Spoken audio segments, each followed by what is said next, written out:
Hey guys, Damtuh sent me a free box of their corn silk tea. I wanted to explain why this has become another one of my favorites. Now, the first thing you notice about this, it's got a very earthy corn smell. That's because it's made with real corn, corn silk, and Solomon seal. So this is an all-natural and plant-based tea. It's also non-GMO, which is very important.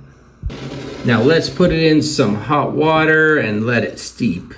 Now the nice thing about this tea is it's caffeine-free. That means you can enjoy it any time of the day.